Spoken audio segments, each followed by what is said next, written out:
fans, I am not Cienna, but I am Eric Matthews, otherwise known as Captain Fun. But the most important person of this talk show is the man to my left, and you're right, the living legend himself, Mr. Gecko Hands, Greg Salas. Wow, ultimate hype man, Jesus. That's a great intro. That's what I try to do. I know tonight is not exactly the night that everybody wanted. It was a tough game. It was one of those things that did not go in the favor of UH in various ways, but there were bounces that were. But Greg, the first thing I want to bring out there is I want to know what your three takeaways from the game were. Well, I think the three takeaways are, one, offense really struggled today to find any consistency. Two, Conce is an absolute star. The guy can hit everything. And then three, defense really had a really stellar performance again tonight and really kept us in the game. We're going to go into all that and plus more throughout the night. We're taking your comments throughout the night as well, so make sure you drop a comment on the chat. Our producers behind the scenes keep an eye on those right now, and we'll bring those up. Also, shout out to Hawaiian Financial Credit Union for the sponsor of tonight's show. But Greg, let's start right there with the offense and the struggles. That was one of your key takeaways. What was something that kind of popped out for you throughout the entire night? Well, I think the main thing is you focus on the turnovers. You turn the ball over 4 times, it's not winning football. I don't care who you're playing against. If you lose the turnover battle, everybody knows that's one of the key statistics that you're not going to win the game. Pick 6 also, that was not helpful. Back-to-back picks, another fumble for a turnover, and then they just couldn't really get in sync all game long. They didn't hit any deep balls. They didn't really work the middle of the field. They were really trying to take advantages. It looked like they were playing quarters a lot of the night and trying to hit the flats. And then you saw what happened at the end. They kind of started to jump the routes and got a couple picks on us there or late in the game. Let's go back to what you just said. They're playing quarters. What do you mean by that? So quarters is they're covering the 4-quarter deep in the field. So you got your 2 corners that are bailing out. You have your safeties that are staying on the hash, and then you have people getting out into the flats. So with that in mind, you'd like to attack those flat routes because you can get a lot of easy receptions. Hopefully you get some catch and runs. It looked like we were trying to start to hit some of those quick out routes, and then it looked like they kind of jumped them at the end there to get a couple interceptions. Let's try to go a little positive with the offense. I know there may be one of those situations where it's hard to find the positives on 4 turnovers, but there were some. What stuck out to you about some positives from the offense? Well, they got to have a situation. 4th quarter, you're down 8 points. You go down and score within 2 minutes. That's a hell of a thing to do. That's what you want to see, the moxie, the poise to see out of the offense to do that. Had a chance to really catch a ball there in the end zone for that 2-point conversion. Looked like it was going to be a tough catch, but he had a chance. That's what you really like to see out of the offense. That's something I would have liked to see all game long. They moved the ball. They found a little bit of a rhythm. Other than that, the whole game just looked out of sync. Sloppy game, both sides. I mean, not only from UH, but Fresno as well. It was. And again, your comments are welcome. We're looking at those on the chat throughout the night. So if you have something that you want to throw in there, feel free. One that did pop up earlier, which I'll bring to you right now, is there was second guessing a play on Micah tonight and should have gone with Luke Weaver. Let's address that. No, I don't think that's what you want to do at all. Micah has been the starter. He won the starting job during the fall camp. He's had really great performances. Last week we didn't look like we were really performing super well against Portland State, who was not a tough team to play against if you watch their stats and pay attention to how teams are scoring against them. So I don't think that was, I think you definitely start Micah. He's definitely going to give you your best opportunity to win. And you can't forget, he's a really young player. This might be only his 3rd game really playing. He played last year, the 1 game at the end, had a phenomenal game, had a gritty game against Stanford. Arizona is a wash to me. He was injured the whole game. Maybe he probably shouldn't have played that game. So he needs reps. I really wish he would have had the opportunity to play against Portland State and Sam Houston because there's no substitute for live bullets. You have to get the game reps in to really start functioning in this offense appropriately. You took the thoughts right out of my head about Micah. This is technically only his 4th career start. 4th career That's start. Yeah. So he's going to go through growing pains. He's going to go out there. He's going to have games that are really going to stick out and go, wow, this kid's the future. But then you have games like tonight going, man, that was kind of a stinker. And I can assure you right now, there's not a single person in that locker room that's probably taken this loss harder than Micah. Yeah, definitely. He's probably going to feel some sort of way, especially after having a 3-interception performance. But this happens. People have games like this. This isn't any indication or knock on Micah. He's going to go through games like this. You would have liked to have seen us win this game, especially it seemed like Fresno was trying to give us the win all night long. They missed 3 field goals. We had a sack fumble for a safety. We'll get into that in a little bit. Yeah, I'm getting a little ahead of myself, but Fresno was trying to give us the game. This is a game you want to win at home when a team is making mistakes like this against you. You're watching the YouTube post-game show. UH falls at home to Fresno State 23-21, but had their opportunities at the end. I want to talk about that final drive. When this team has gone through what they've gone through tonight, they had the 4 turnovers, they get the ball back, the defense holds strong, and then Micah takes them down the field. I want to really harp on that last drive because that last drive defines this team. They're never really out of it. If you get them an opportunity, they will make something of it. Is that what you got from that last drive? Well, that's the beauty of this offense, right? Any minute they can turn it on, it can start clicking, and then things will work out in your favor. I think almost the bigger takeaway was the defense only giving up 40 seconds off the clock. Fresno State got the ball back with less than 3 minutes, was unable to run out the clock. We had over 2 minutes by the time we got the ball back. So both sides played really good complementary football there at the end. Just wasn't able to pull off that last game play. I want to stick with Micah for a quick second because of that drive. Yeah. He made plays with his arms and with his legs. This is a young man's coming off an ankle injury. He showed no signs of that tonight. No, his timing may have been off a little bit, but his ability to move did not falter at all. No, and he took some shots out there too. If you're watching the game, he took some really big hits, kept it up, but he made a huge 4th down play, was able to scramble for 12 yards, pick up the 1st down. That's what we love about him, the mobility. Also to throw the touchdown, I mean, real good accuracy. He really showed some really good things on that last drive and damn near finished it off with a 2-point conversion. But again, a little too late, a little bit too sloppy of football to really capitalize on the rest of the game. Last thing I want to bring up about the offense, we move on to our next topic. Let's talk about Pofele. Yeah. Another good night for him. Yeah. He's one of those guys that leads this receiving core throughout the night. As a former wide receiver, the all-time leading receiver at UH, when you watch Pofele, what do you see? Well, I see a guy who's confident. I see that's the leader of the offense, really. The offense will go as he goes. Micah's going to dish out the ball, but Pofele is going to really need to be active. He's the guy that you got to worry about. He's the so-called vet. He's still a young guy too. He's still a very young guy, but he's the one who's going to make it go, especially with Senecal out. He's the one who's going to lead the charge. He makes a lot of great plays. He made a lot of great plays tonight. We need to get him the ball a little bit more probably, especially with Senecal out. Even getting White the ball a couple more touches as well. I mean, that guy has an extra gear. But you really got to like what you see out of Pofele. He's sure-handed. He's makes great moves after the catch. But tonight just wasn't their night. But Pofele, again, he had a great individual game. One comment coming in off the offense: no penalties for targeting against Alijado's knees. I know what he's referring to there. I do too, yeah. Everything is subjective. Yes. The timing of the play, I know you will see replays, but it seemed like both Fresno and Hawaii, in terms of playing a clean game against one another, no real cheap shots. I know there was some personal fouls that did happen here and there, but it seemed like for a rivalry that dates back almost 100 years, this is Hawaii's oldest rivalry since the 1930s. For these teams to come out and be the last matchup in the Mountain West as conference opponents, it seemed like they did have a lot of courtesy towards one another while playing a hard-fought game.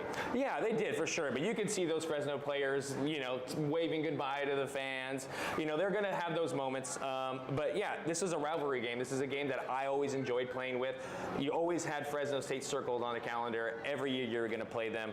I was hoping to get the last laugh here. Hopefully we see them again down the road. I hope this rivalry doesn't end with this last game right now.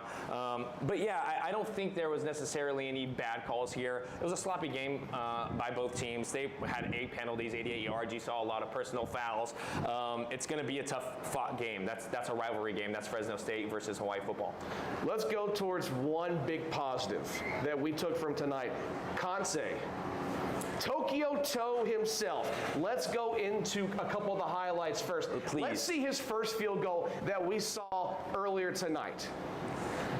Greg, every time he steps in the field, there's a confidence that he is going to make that field goal every time. I mean, it's not even like these are like almost close to missing. These things are splitting the uprights right down the middle with room to go. And you can see on the next highlight that he has, it's a 52-yarder, a career high for him. Yes. Let's go to that 52-yarder on our next highlight that we're going to see from Conce. Every time he comes out there, there seems to be, and I know I'm repeating myself, there's a swagger. Look at him doing his little dance here too. I love him giving it back to the Fresno State team.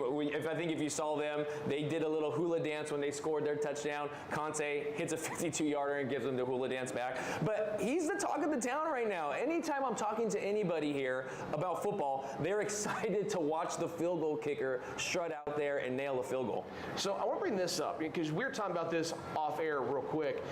Is a lot of people that are talking to you, they mention Conce. Yes. What are they saying to you? Unsolicited. I mean, they just bring him up. They're happy to have him. They love the kanji on the back of the jersey. He hasn't missed a field goal. That's why you're talking about him, right? And then the name, the story. I think that first week, that storyline that came out was just unbelievable. You can't help but root for a guy like that. I'll ask probably what's $1 million question. You play in the NFL. Is this an NFL kicker we're watching unfold in front of our eyes? If he's not missing, that's NFL. That screams NFL to me, right? Let's see him finish out the rest of the year, but you got to like what you see from him. I mean, the guy has been automatic all year long. I hope he continues it. I want him nothing but success. I hope he gets a shot at the next level. But that says NFL to me. I don't know about you, but if you don't miss a field goal, NFL. I believe he's 13 for 13 on the season. Love it. I'm pretty sure it's 13 for 13 after the 2 made field goals tonight. So 100% is 100%. And the last time I checked, I don't think there is a kicker in college football that's attempted 10 field goals or more that is 100% perfection. Well, you know what? He keeps us in the game. He's a weapon. He's a bona fide weapon. When you have someone like that, any NFL team I've been on where we've had a really good field goal kicker, that is an absolute weapon. You have to have that. You see teams win and lose on Sundays and Saturdays based on field goal. Look at Fresno State's field goal kicker. Missed 3 tonight. Yeah, missed 3. Yeah, I mean, you can see how finicky that position can be. It's very mental, and you can see how that played out tonight. Our kicker drained 2. Their kicker was 1 for 4 and almost cost them the game. Conce, one big highlight from tonight. And remember, his shirt is on sale on 8 Zone and the bookstore. The Tokyo Toe package is out there. For 1 ticket and 1 shirt, it's $65. Get that. It's on sale until October 3rd. Don't take that away just yet. I got to read off that real quick because we have a comment coming in. I won't go into this before we go into our first break. This comes from Danny Lee Kim. Sam Houston and Portland State should have been Micah's time to get the offense into rhythm. Here's my quick answer to you. He couldn't. He did have a serious ankle injury that took time to get back from. I know this may feel like a Madden game sometimes or college football 25. That's not the case. No. He needed the time to prepare. And it did show that his timing was not there tonight, but I would like to believe that's going to help him at Air Force on the road. Yeah, and high ankle sprains are, if you've had a high ankle sprain, that is not something to play with. It's a very serious injury. It's damn near close to breaking your leg. You cannot function on it. So, to the injury that he had, he needed those times off. But that's kind of the things I've alluded to as well for the past several weeks now. And then again tonight is that I wish he could have had those opportunities to light up a Sam Houston, to light up a Portland State. I agree. And that could have really helped him out tonight. But unfortunately, that's not the way football goes, right? It's 100% guaranteed injury. Every player out there is playing through some sort of injury. And that's just the way football is. It's a physical game. It comes from a guy that has gone through it at this level, the pro level. If you're saying it, I'm right there with you, and I believe it. And we saw it for ourselves. Micah could not play either one of those 2 games. He was going to have some rust. Even though it was only 2 games, it's going to be there against a tough defense in Fresno State. 100%, yeah. So your comments, they're welcome. Put them on there right now. Producers are looking for them right now. We'll answer them when you put them out there. We'll take a quick break. When we come back from the break, we're going to talk some defense. They were the big boys of tonight. We'll get into that. YouTube, brought to you by our post-game show here on YouTube, brought to you by Hawaii Financial Credit Union. It took me about 3 years to come out of retirement, but here we are. Here we go, baby. We'll be back on defense here in a second.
Welcome back to the postgame show here on YouTube on the University of Hawaii Athletics page. We're happy that you're on here. Drop a comment right now. We're on the lookout for those. Bob, we'll get to yours in just a quick second. Shout out to our man Zor Ned. He talks about Kansai being the future kicker of the Niners. We'll wait and see, Zor. We'll see how that goes. Yeah, we don't know. But Bob, we'll get to your comment in a second because we want to get to that highlight. But let's talk about the defense as a whole, Greg. The defense behind Dennis Thurman, this defense is the real deal in the Mountain West. Yes, I think I might have told this to all you guys already. We scored 28 points, which we should every game. We're 9-win team, guaranteed. I mean, our defense is lights out. We were winning the game all because of defense in the first half. It was 9-0. You had the scoop and score. You had the sack, fumble for a safety. Defense is playing phenomenal. Dennis Thurman has these guys. Chris Brown, they have these guys revved, playing really good football early on. I want to dive a little bit deeper in that, but let's go to our first highlight, and that was the safety from earlier in the evening. Yeah, John Benson, USC transfer right here, really made a name for himself today. We've been talking about him a little bit all season long, but I mean, he really made his presence felt today. This one, to start it off right here to get us going with a 2-point lead. As the replay loops, I want to get you from the start. What do you see from the very beginning of the snap here? Oh, a tremendous get off. And look at him. He gets underneath. He's able to bend, get to the quarterback. You can see these big boys, they love it when they're in the end zone. They want to get that sack fumble in the end zone, get the safety, get the touchdown, get the big boys dancing. That's phenomenal play by him right there. That's all him one-on-one beating his other man. Let's look at the left side of the line. As they load up on the left, and they're really bringing pressure. They saw something, on the right side of the line. They really attacked the guard and the right tackle, and that's where Benton came from. Is this something that they can really focus on as something very positive, and one of their strengths is their defensive line? Yeah, I think the whole defense as a whole plays well, really complementary football well together. This is a big play. We're down here in the red zone, 2nd and 6. This is what you want to see. They pinned their ears back. They went after the quarterback. They got to him. Pressure got to him, and they made him uncomfortable all game long. Fresno State did not play a really good game offensively. I think our defense probably held them to 13 points. They only scored because of the pick 6, and then also having the other interception that got them into the red zone already. So defense did their job tonight. We're going to go to a comment, and we'll go to the highlight 4-sec comment. Bob comes through. That should not have been called a lateral pass by Fresno. All right, Bob, let's see the highlight. Bob, I disagree with you right here. This is a 100% lateral pass, and I mean, this is Sports Center top 10 right here by Jemiah Otis. A hell of a play to finish. It's one thing to leapfrog over and hurdle the offensive player, but to pick it up, scoop and score, and then carry him 5 yards into the end zone for a touchdown. I mean, I was screaming my head off over there in the end zone. You and I were on the same sideline when this happened, and you look at how the quarterback is trying to find his running back. That is a lateral pass all day and all night. I see where Bob's coming from here, but this was looked at a couple different times. This is the perfect play for this defense. They attacked the flats, they went towards the running back, and the lucky bounce went their way. Yeah, that was a great play by them. Heads up play by Jemiah. I mean, it looks maybe because he's fading backwards still the whole time and continues to fade backwards, that it doesn't look like it might be a backwards pass, but I mean, that's as close as it gets, and it's called that on the field, so it's got to be definitive evidence. It's got to be 100% proof that wasn't a backwards pass to overturn it. So, I'm a Hawaii homer, so great call, refs. I'll go to you on this one because I think this is an important note to make. Every single game this year, UH has forced a turnover. Stanford, Arizona, Sam Houston State, Portland State, Fresno State, they're forcing turnovers. This may sound elementary, but how important is it for this defense to constantly put that pressure out there and get the turnovers? Winning the turnover battle is the #1 indicator statistically for winning a football game. You win the turnover battle, you win the game majority of the time. Now there is those one-offs that happen, but if you win the turnover battle, that is the #1 thing that is harped on, is protecting the football on offense and getting the ball to turnover on defense. 100% of the time, again, not 100% of the time, but majority of the time you win the game, and that played out tonight. They won the turnover battle, and we lost the game. We saw Benton's play. We saw Otis's play. Was there a guy that stuck out to you throughout the entire night that had a big night? I think Otis, I mean, he seems like he's everywhere. He makes a lot of great plays. He's very active linebacker. That play right there was a highlight. That needs to be SportsCenter top 10. If you're listening to ESPN, you're probably not, but you should be. That needs to be on your plays tonight. We need to be talking about that a little bit more. That's going to go on his highlight tape forever. We all know how important Elijah Palmer is to the defensive backs. He's very. Otis, I think, is the guy for the defense as a whole. He's the green dot. He's the guy that's communicating on the headset through his helmet. He is that guy.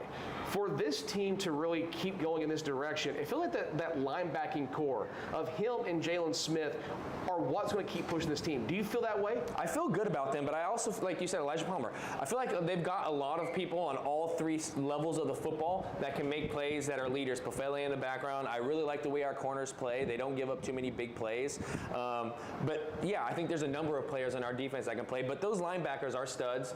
They're very athletic. They're sideline to sideline guys, and they make plays, and they hit you. There's a couple plays where I saw them. They'll put you on your back. So I really like the way this defense is playing. I can't say enough about the defense, quite honestly. They've played tremendous football all year long. Outside of the Arizona game, they have gone above and beyond on what they need to do for their job. Last question about tonight's game. Unless we get a comment, feel free to drop those in right now. Before we talk about Air Force and for next week on the road, does tonight's loss or tonight's performance make you discouraged on this team at all? You know what? To be honest, I don't like that we lost the game. I think that was a very winnable game, and you're looking at 4-1 as opposed to 3-2, and you're riding really high. I really wanted this win. I thought Fresno State tried to give us the game, and we didn't capitalize. So I am disappointed that we didn't get the win. I want to keep it real. We should have won that game. We got to be more careful with the ball. We got to take care of it, and we got to score points on offense. Offense did not hold up their end of the bargain tonight, and the defense played absolutely lights out. Scored points for us, got big turnovers, held them in key moments, but the offense did come back at the end to give me a little bit more encouragement that we can do this. But again, they're going to have to work some kinks out between now and Saturday against Air Force. Micah needs to continue to get some more reps, and hopefully this upcoming game, things will be a little bit smoother on offense. I'm not discouraged at all. I agree with you. I don't like that this team went down tonight, but they were never out of it. Even though they returned the ball over, even though they lost the lead a couple times, even though they got down by 8, this team fights. Our defense. Yes. Our defense has been playing lights out, and that's what I'm saying. And maybe that's because I'm an offensive guy. And maybe that's why I don't think the right word is discouraged. I'm not discouraged, but I'm disappointed that we didn't get the win tonight, because this was a winnable game. When Fresno State comes over here and our defense plays that well to give us the opportunity to win, they're missing field goals, they are getting penalties. You gotta win these. These are the games you win. And every win is important, especially when we're trying to get to that magical number 7, because that's when we get the automatic bid for a bowl game. So I'm always want to see those stacks. I always want to stack those wins. And we had a real opportunity to be 4-1. When you're 4-1, baby, things are looking real good. So I just thought one slipped away tonight. That's what I think. And I'm not discouraged. I just think one slipped away tonight.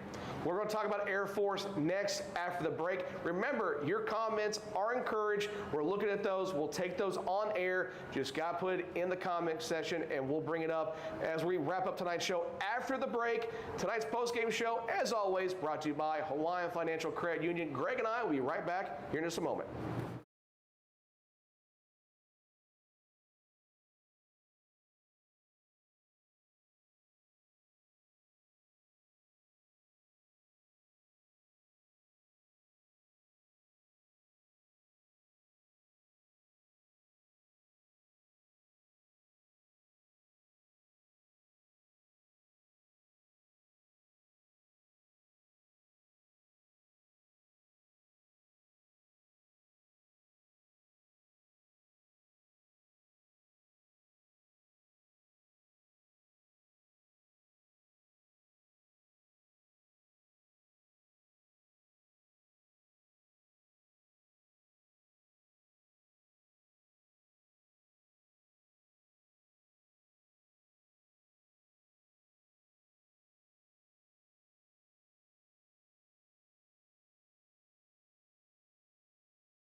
One more go around before we call it a night right here on YouTube for the University of Hawaii Athletics post-game show. UH falls to Fresno State 23-21. Greg Salas, I am Captain Fun, otherwise known as Eric Matthews.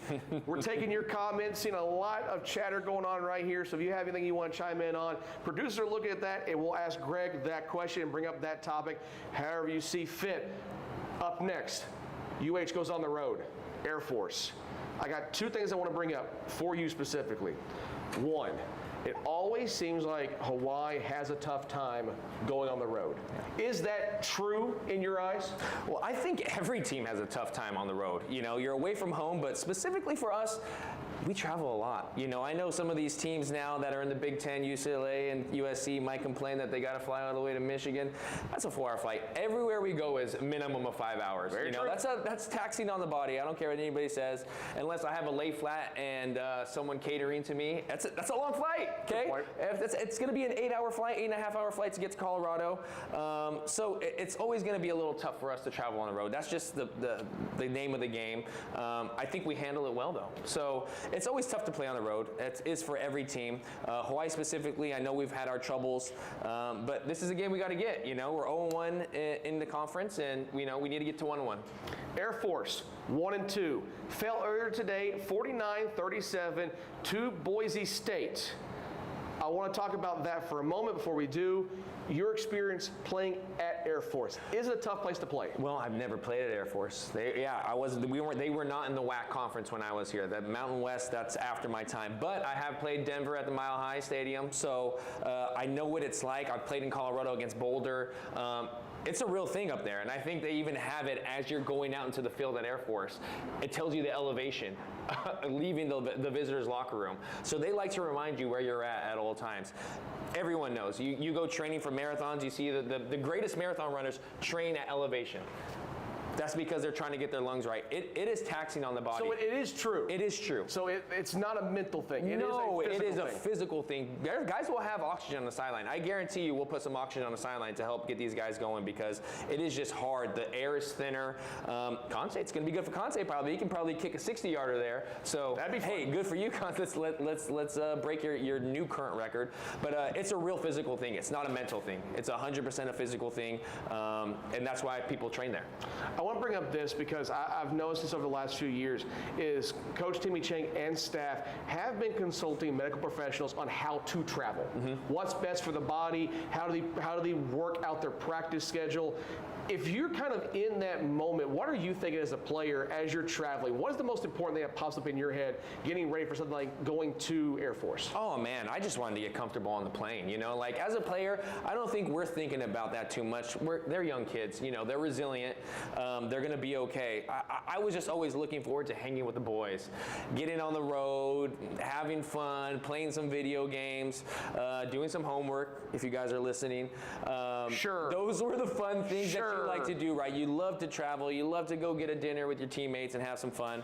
But you know, these guys, they're going to have to travel. That's the name of the game. It's going to be a part of their everything that they do this year. So it's just part of what it is. Anytime I travel with this team in the past, sleep has always been one of the biggest things that's pushed. Mm-hmm. Is that something that you think always kind of helps when they're on the road is to push that sleep schedule? Oh yeah, and these guys, we knock out on the plane because you're just practicing all morning long. It's a quiet time for us, right? Not everybody can sleep on a plane, I understand that, but there's a whole science behind this. In the NFL, we're leaving at a certain time. We're trying to land to whether we're going to be in different time zones. All those things that they think about, I don't think we get the benefit of that because of our location.